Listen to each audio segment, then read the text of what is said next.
अस्सलामुअलैकुम, मेरा नाम मोहम्मद सलमान ख़ान है। मैं हेयर रिस्टोरेशन कंसल्टेंट हूँ।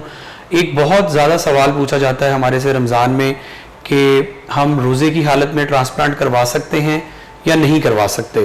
तो इस सवाल को हम अपने तौर पे उलमा इकराम से, मुफ्ती साहिबान से पूछते रहे, लेकिन आज हमने बाकायदा इस बात को डिस्कस करने के लिए वक्त लिया है। हमारे साथ हैं मुफ्ती आसिफ रियाज साहब, मुदर्रिस हैं जामिया इस्लामिया इमदादिया फैसलाबाद में, फैकल्टी मेंबर हैं कुरान अकेडमी फैसलाबाद के, और शरिया एडवाइज़र हैं एफएन का पाकिस्तान हलाल एपेक्स के। तो मुफ्ती साहब, हमें ये बताइएगा, हेयर ट्रांसप्लांट एक बहुत कॉमन दिन ब दिन होता जा रहा है प्रोसीजर्स यंगस्टर्स के अंदर भी। तो क्या हम हेयर ट्रांसप्लांट जिसमें जो उसका, अगर मैं इसके सादा सा इसको एलोबरेट कर दूं कि इस प्रोसीजर में होता क्या है, इस प्रोसीजर में लोकल एनेस्थीसिया सर्जन देता है आपके बैक एरिया में, नेक से जो ऊपर वाला एरिया जहाँ पे हमारे हेयर्स होते हैं, यहाँ से अमूमन सर्जन सिंगल फॉलिकल्स वहाँ से निकालते हैं और बाज़ एक स्ट्रिप की लेयर्स भी निकालते हैं, और फर्दर उसको फ्रंट एरिया में जहाँ पे बाल्डनेस होती है, हेयर्स की ज़रूरत रहती है, वहाँ पे क्लाइंट के सिंगल रूट्स करके उनको लोकल एनेस्थीसिया करके उसको पेनलेस करके उसको लगा दिया जाता है। और ये कमोबेश 8-10 घंटे का ये प्रोसीजर होता है। इस हवाले से अमूमन तौर पे जो इस टाइम स्मार्ट प्रोसीजर्स हो रहे हैं उसमें एज सच और कोई इंजेक्शंस वगैरह ऐसे ज़्यादा नहीं दिया जाता, लेकिन जो हैवी प्रोसीजर्स होते आ रहे हैं पहले से, जैसे ये स्ट्रिप वाला सिस्टम मैंने कहा, इसमें बाज़ औक़ात कुछ पेन किलर्स वगैरह इंजेक्शंस भी बाज़ सर्जन्स के प्रोटोकॉल्स में शामिल होते हैं, या बाज़ औक़ात कुछ जगहों पे देखा गया है कि कुछ सर्जन्स एनर्जी ड्रिप्स वगैरह भी, जो कॉमन ड्रिप्स होती हैं बॉडी के फ्लूइड्स लिक्विड्स को ज़रा अपडेट रखने के लिए, वो भी साथ दे रहे होते हैं, लेकिन बहुत रेयर। तो आप इसमें बताइएगा, क्या हेयर ट्रांसप्लांट हमारे दोस्त, हमारे क्लाइंट्स रोज़े की हालत में करवा सकते हैं? अस्सलाम वालेकुम रहमतुल्लाहि व बरकातुहू।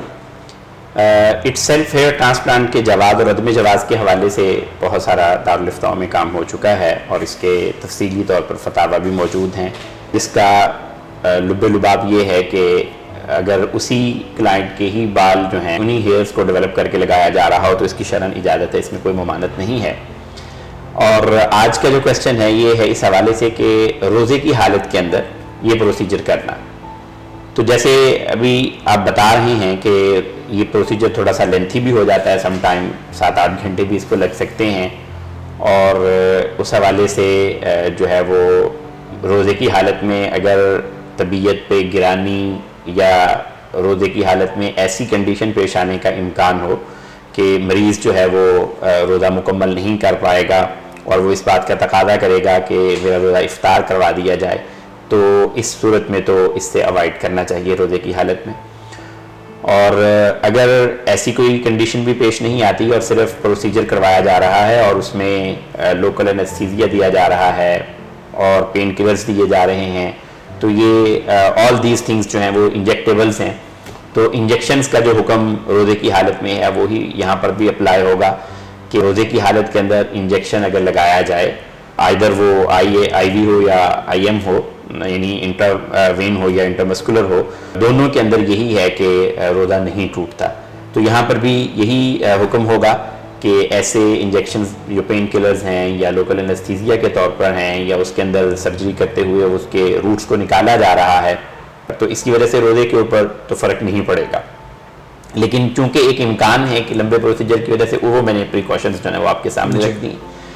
बाकी इस हवाले से इसमें ये चीज़ कि एनर्जी ड्रिंक्स या ग्लूकोज वगैरह साथ दे दिया जाता है ताकि एनर्जी उसकी बहाल रहे। रोज़े की हालत में जो मेडिकेशंस के इंजेक्शन है उसके हवाले से तो मैंने अर्ज़ कर दिया। एनर्जी के हवाले से जो लिए जाते हैं इंजेक्शन, उसके अंदर मोतबर राय तो यही है कि उसकी वजह से भी रोज़े के ऊपर कोई फ़र्क नहीं पड़ता, रोज़ा नहीं टूटता। लेकिन दूसरी राय भी मौजूद है कि रोज़े की हालत में जो असल उसकी फ़िलासफ़ी है, भूख और प्यास, तो अगर उसको आर्टिफिशियल हमने एंटरटेन कर लिया तो इसलिए बहुत सारे उलमा ऐसे भी हैं वो जो कहते हैं कि एनर्जी ड्रिंक्स वगैरह लेने की इजाज़त नहीं है। तो यही कहा जाएगा कि अगर हेयर ट्रांसप्लांट का प्रोसीजर अडॉप्ट करना भी हो तो इन प्रिकॉशनरी मेजर्स जो हैं इनको ले लेना चाहिए कि एक तो एनर्जी ड्रिंक्स वगैरह जो हैं इनसे अवॉइड किया जाए, और दूसरा ये है कि उस प्रोसीजर को इतना लेंथी अगर होना है तो उसकी वजह से अगर पेशेंट पे ये इम्कान हो कि वो रोज़ा इफ्तार करवाने का कहेगा या उसकी हालत बिगड़ जाएगी, तो फिर उसके अंदर अवॉइड करना चाहिए। अदरवाइज इट्सेल्फ हेयर ट्रांसप्लांट का रोज़े के टूटने के साथ कोई अमल दखल नहीं है। कंक्लूड करते हुए फिर मैं यही कहूँगा कि रोज़े की हालत में अगर हेयर ट्रांसप्लांट किया जाए और उसकी वजह से इट सेल्फ रोज़े के ऊपर कोई फ़र्क नहीं पड़ता, रोज़ा नहीं टूटता। इटसेल्फ रोजे के ऊपर ओनली कोर प्रोसीजर जो है जी। वो हेयर ट्रांसप्लांट का अगर हम करते हैं तो उससे रोजे को कोई फर्क नहीं पड़ता। जी, जी। हाँ, अलबत्ता अगर आपका फिजिशियन, आपका हेयर ट्रांसप्लांट सर्जन आपकी उसको कंफर्ट जोन को सामने रखते हुए आपको गाइड करता है तो वो एक अलग चीज़ है। फिर हम वो मतलब वो गाइड करता है कि अगर वो ज़्यादा उसकी पोजीशन होगी या उसकी मतलब लॉन्ग प्रोसीजर की वजह से वीकनेस फील करेगा, जी, ठीक है, तो उस लिहाज से वो एक अलग पॉलिसी है, वो फिजिशियन की अपनी एक रिकमेंडेशंस हैं। Exactly. और उसमें जो है हाँ अलबत्ता ये है कि अगर कोई साथ एनर्जी ड्रिप्स वगैरह साथ दी जा रही हैं फ्लूइड्स लेवल्स को मेंटेन करने के लिए जो बाज़ क्लिनिक्स का प्रोटोकॉल है, तो उसमें थोड़ा सा बाज़ उलमा के नज़दीक उसमें थोड़ा सा avoid करना चाहिए। तो बहुत ज़्यादा अच्छा एलोबरेट कर दिया मुफ्ती साहब, आपका बहुत शुक्रिया, थैंक यू।